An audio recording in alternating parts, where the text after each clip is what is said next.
How was this not a bigger story today? I actually know why it's not a bigger story, but I still think it's a really big story.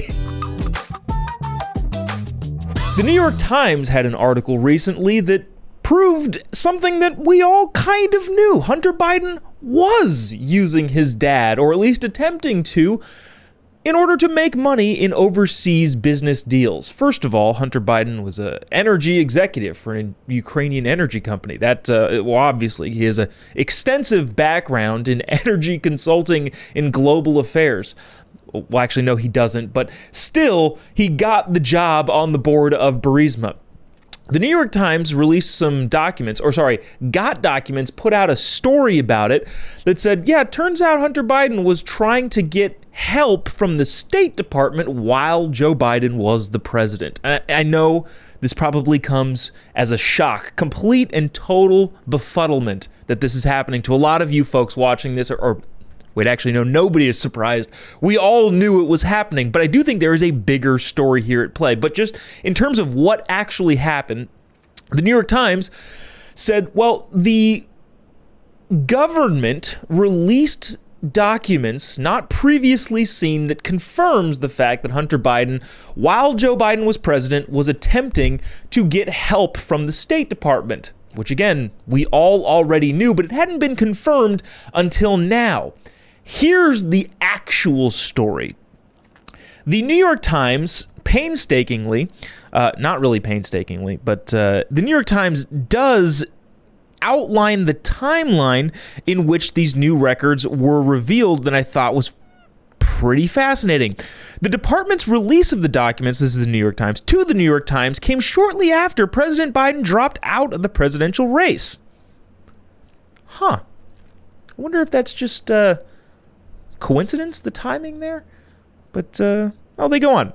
Hunter Biden has not been charged with violating the Foreign Agents Registration Act, which requires people to disclose when they lobby the U.S. government on behalf of foreign interests. Well, maybe he hasn't been charged with that because, I don't know, we didn't know about it. And the government said, to the New York Times credit, the New York Times has been saying for a while to the government, where are these documents? Where are these documents? Where are these documents?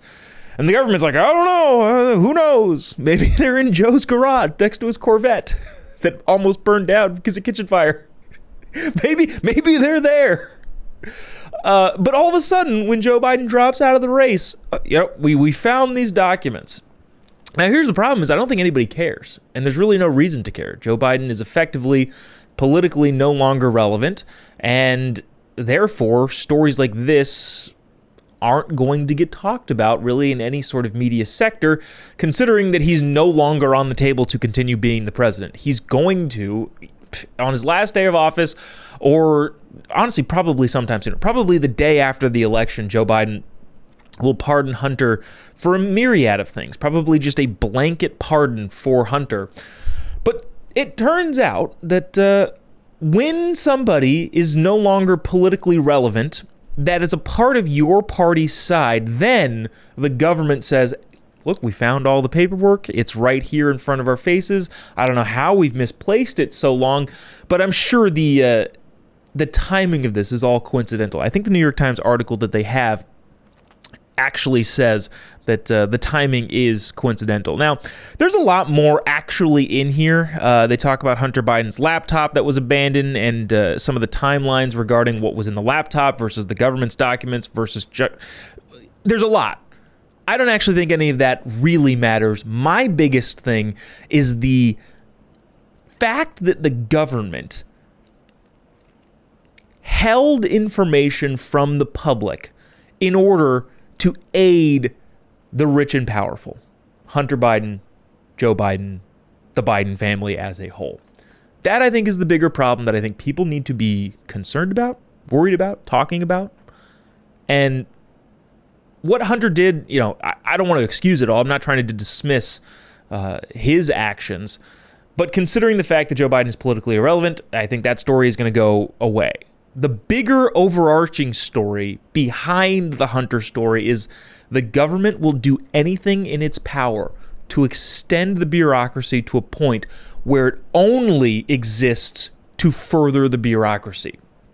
In other words, they will do anything they can to make sure they stay in power.